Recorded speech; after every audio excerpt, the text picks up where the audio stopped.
स्वागत है दोस्तों आपका हमारे YouTube चैनल पर, जहां मैं लेकर आता हूं कॉमिक स्टोरीज और कॉमिक संबंधी कुछ इंपॉर्टेंट जानकारी भी।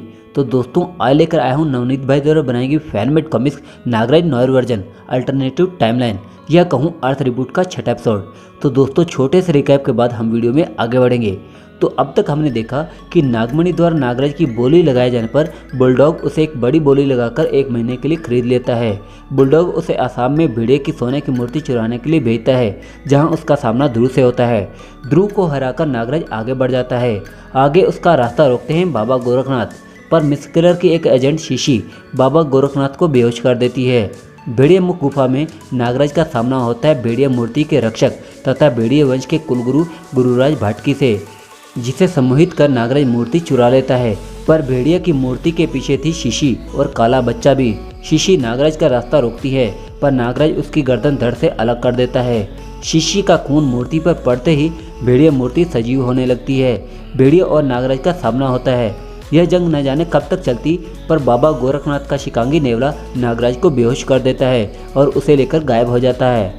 इधर ध्रुव के सर्कस को बुलडॉग आग लगवा देता है। ध्रुव के परिवार सहित सब कुछ जलकर राख हो जाता है। तब ध्रुव प्रण करता है अपना प्रतिशोध लेने का। वह बुलडॉग के अड्डे को तबाह कर देता है। इधर बाबा गोरखनाथ नागराज के दिमाग से वह कैप्सूल निकाल देते हैं जो उसे नागमणि का गुलाम बनाए हुए था। नागराज आतंकवाद को खत्म करने का बीड़ा उठा लेता है और इसकी शुरुआत वह करता है बुलडॉग के अड्डे से। इधर ध्रुव का सामना होता है पशुमानों की फौज से, पर नागराज उसे बचा लेता है और इस तरह दोनों दोस्त बन जाते हैं।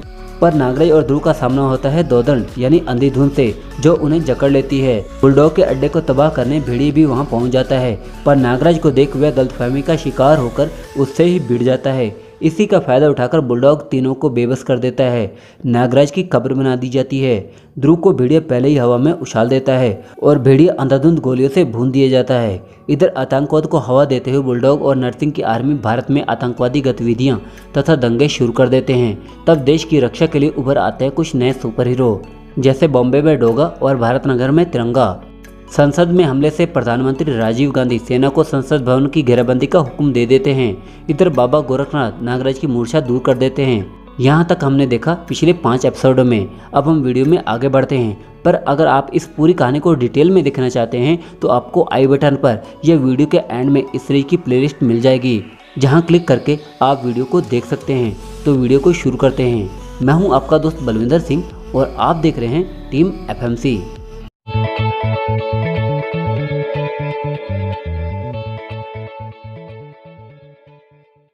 आगे हम देखते हैं दृश्य रायनगर का, जहां आतंकवादी के हाथों मारे गए इंस्पेक्टर अमर के दिमाग को उसका बेस्ट फ्रेंड डॉक्टर अनीस एक रोबोटिक बॉडी में ट्रांसफर कर देता है और कहता है तेरा दोस्त अनीस तुझे मरने नहीं देगा।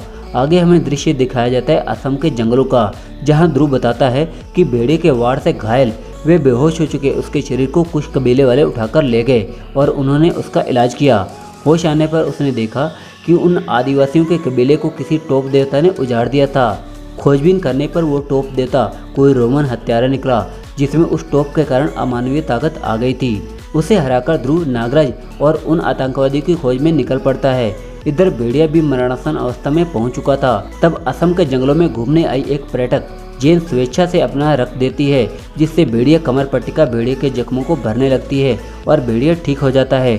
जेन भेड़िए जैसे अजूबे पर मोहित हो जाती है, पर भेड़िए को कोई और ही चिंता खाई जा रही थी। तब गुरुराज भाटकी पूछते हैं क्या बात है कौबी। तब भेड़िया कहता है मुझसे बहुत बड़ी गलती होगी गुरुराज। भेड़िया ध्रुव की खोज में निकल पड़ता है और जल्द ही भेड़िया ध्रुव को खोज लेता है और उससे कहता है तुम शायद नागराज को खोज रहे हो धुरी भाई, उसका पता मैं तुम्हें बता सकता हूँ। यूं ही इन जंगलों की खाक छानने से कुछ नहीं मिलेगा। भेड़िया को अचानक सामने देख ध्रुव चौंक जाता है और कहता है तुम, और मेरा नाम ध्रुव है, धुरी नहीं। तब भेड़िया ध्रुव से माफ़ी मांगता है और कहता है मैं अपने किए पर बहुत शर्मिंदा हूँ ध्रुव, मुझे माफ़ कर दो। दरअसल 5000 सालों के बाद जागने पर मैं आज के परिदृश्य में समझ नहीं पाया कि कौन मित्र है और कौन शत्रु। इस पर ध्रुव मजाक करते हुए कहता है 5000 साल, तुम तो फिर मेरे सुपर लक्कड़ दादा हुए। आगे भेड़िया उसे बाबा गोरखनाथ के आश्रम में ले जाता है, जहाँ नागराज उन्हें अपनी कहानी सुनाता है और फिर आगे वह कहता है और फिर बाबा गोरखनाथ ने मुझे स्वस्थ कर दिया, पर तुमने मुझे ढूंढा कैसे। तब भेड़िया बताता है कि मेरे गुरुराज ने अपने योग बल से पता करके बताया। आगे बाबा गोरखनाथ कहते हैं अब देर मत करो मेरे बच्चों, संपूर्ण भारतवर्ष को तुम्हारी ज़रूरत है। इस पर ध्रुव कहता है, बाबा जी ने ठीक कहा, मेरे पास एक योजना है, सुनो। तब ध्रुव उन्हें अपनी योजना बताता है। आगे हमें संसद भवन का दृश्य दिखाया जाता है, जहाँ सैकड़ों की संख्या में सांप उसकी ओर बढ़ रहे थे, यानी वहाँ पहुँच चुके थे नागराज, ध्रुव और भेड़िया। संसद की घेराबंदी किए सैनिकों से ध्रुव कहता है, जवानों आप लोग दक्षिण दिशा से घेरा डालें, मैं और मेरे दोस्त बाकी दिशाओं से उनका घेराव कर लेंगे। इस पर एक सैनिक कहता है, कौन हो तुम और हम तुम्हारी बात क्यों माने भला। तभी एक पशु मानो उन पर हमला करते हुए कहता है, कीड़ों को कुचल देगा गैंडा। सैनिक उस पर गोली की बौछार कर देते हैं, पर उस पर कोई असर नहीं होता। उनमें से एक सैनिक कहता है, ओह इस पर तो मशीन गन तक की मार बेअसर है। ध्रुव एक पशुमान पर सदा हुआ वार करता है और परिणाम स्वरूप उसके हाथ का पट्टा खुल जाता है। पट्टा खुलते ही वो पशुमानव एक साधारण मानव बन जाता है, जिसे ध्रुव एक ही वार में बेहोश कर देता है। ध्रुव सोचता है, तो मेरी थ्योरी सही निकली, इनकी ताकत पट्टे में है। तब एक सैनिक ध्रुव के काबिले तारीफ प्रयास पर सैल्यूट करते हुए कहता है, अद्भुत, प्रशंसनीय, जिसे हमारे गोले बारूद नहीं बेच सके उसे आपने एक दक्ष वार से ढेर कर दिया। आप कोई ट्रेंड कमांडो हैं? नहीं, आप हैं सुपर कमांडो। आपको हमारा सैल्यूट है सर। मैं अभी अपने जवानों सहित दक्षिण से घेराव करता हूँ। संसद भवन के अंदर नागराज और भेड़िया ने प्रलय मचा दी थी। नागराज एक पशुमानों की गर्दन मरोड़ते हुए कहता है, बोल बागा खान, उखाड़ दूं तेरी मुंडी, जल्दी बाकी अड्डों का पता बक, समझा। इस पर बागा खान कहता है, मुझे छोड़ दो, मैं सब बताता हूँ। ध्रुव दुश्मनों का सफाया करते हुए जल्दी जवानों के साथ अंदर पहुँच जाता है, पर सामने का दृश्य देख कहता है, अरे वाह, मेरे अंदर आने से पहले तुम दोनों ने मैदान मार लिया। इस पर नागराज कहता है, और नहीं तो क्या। आगे वह कहता है, अब हमें यहाँ कुछ जवान तैनात करने होंगे, ताकि अगर इनकी टीमें यहाँ संपर्क करने का प्रयास करें तो हम इन्हें भ्रम में ही रखेंगे कि सब ठीक है। उसी दौरान हम इनके बाकी ठिकानों को ठिकाने लगाएंगे। इस पर ध्रुव कहता है, ठीक है नागराज। इनके बाएं हाथ के पट्टे खोलते ही ये इंसान बन जाते हैं। अब तुम दिल्ली के बाकी इलाकों में इनके ठिकाने को देखो, भेड़िया बॉम्बे में और मैं रायनगर में। मिशन पूरा करके हम आगे का प्लान फॉलो करेंगे। तीनों अपनी मंजिलों की ओर निकल पड़ते हैं, पर भेड़िया को पता नहीं था कि बॉम्बे से पहले पड़ता था रूपनगर, जहाँ के कब्रिस्तान में बेआवाज़ ध्वनि से चिल्ला रहा था एक चमगादड़, जिसका नाम था प्रिंस। उसकी पुकार पर कब्र फाड़कर बाहर आता है एक रक्त पिशाच एंथोनी, जिसकी खुराक थी दुष्टों का लहू। प्रिंस की आवाज़ पर एंथोनी कहता है, मैं आ गया हूँ प्रिंस, और मैं जानता हूँ कि मेरे शिकार इस बार बॉम्बे में हैं, रूपनगर में नहीं। उनमें से कोई नहीं बचेगा। आगे में दृश्य दिखाया जाता है दिल्ली में दरीबन कला का, जहाँ छिड़ी थी जंग नागराज और पशु मानव आतंकियों में। नागराज एक चीता मानव पर वार करते हुए कहता है, ले खा बेटे, तेरा हजमा बढ़ेगा। नागराज सावधान तो था, पर कभी कभी सावधानी के बाद भी शत्रु घात लगाकर हमला कर देता है। पर तभी एक नीली पीली पोशाक पहने एक शख्स उस पशुमानों पर वार कर देता है और कहता है, पीठ पीछे वार करना अच्छी आदत नहीं है मोटे। इस पर नागराज कहता है, धन्यवाद दोस्त, पर तुम हो कौन? तुमने बताया नहीं दोस्त। इस पर वह शख्स कहता है, मैं हूँ परमाणु, कुछ समय पहले ही मैंने इस शहर की रक्षा का प्रण लिया है दोस्त। अब जबकि दो सुरमा मैदान में उतर चुके थे तो उनके सामने भला कहाँ ठहरते वो आतंकी। जल्दी स्थिति काबू में थी। नागराज परमाणु से हाथ मिलाते हुए कहता है, दिल्ली तुम्हारे सुरक्षित हाथों में देखकर अब मैं अगले मिशन पर चलता हूँ दोस्त, महानगर में। इस पर परमाणु कहता है, ऑल द बेस्ट नागराज, तुम्हारा सफ़र सफल होगा, ये मुझे पूरा विश्वास है। आगे हमें दृश्य दिखाया जाता है बॉम्बे का, जहाँ आतंकियों के अड्डे पर भेड़िया देखता है एक हाहाकारी मंजर। पशु मानवों की लाशें हर तरफ बिखरी पड़ी थी। यह देखकर भेड़िया कहता है, ओह ये करतूत किसकी है।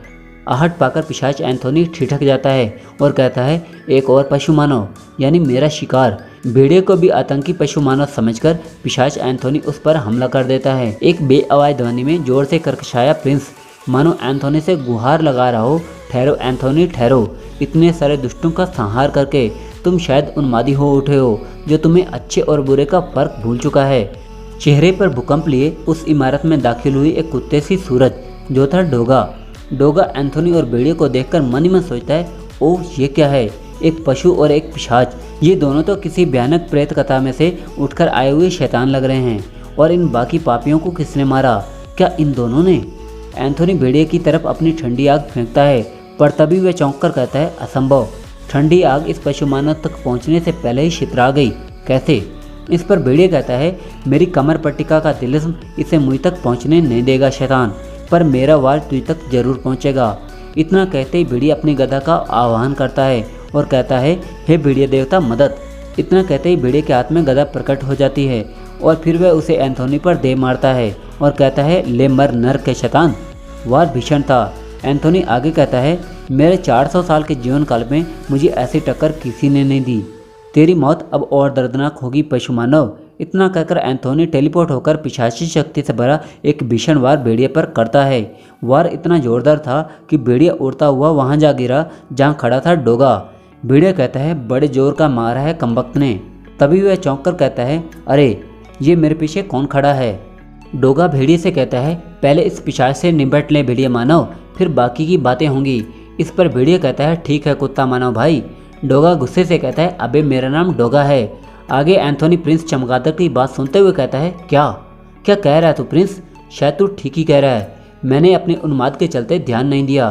तभी एंथोनी डोगो को भी देख लेता है और कहता है, ओह और वो दूसरा, दोनों में से पाप की तरंगें नहीं आ रही हैं, यानी हम खामखाई आपस में लड़ रहे हैं।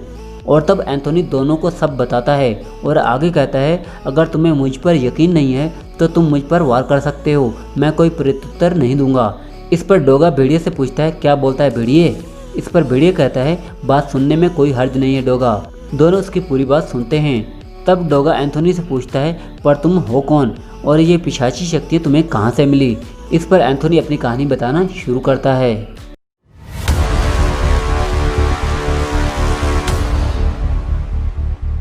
तो दोस्तों उम्मीद करता हूँ आज का ये एपिसोड आपको पसंद आया होगा।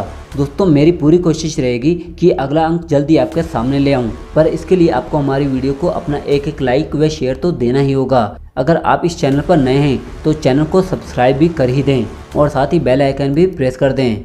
और हाँ दोस्तों, एक खुशखबरी भी है, आपके प्यार और साथ के चलते हमारे 1000 सब्सक्राइबर पूरे हो गए हैं और इसके लिए सभी का दिल से धन्यवाद और सभी फैंस के लिए तालियाँ।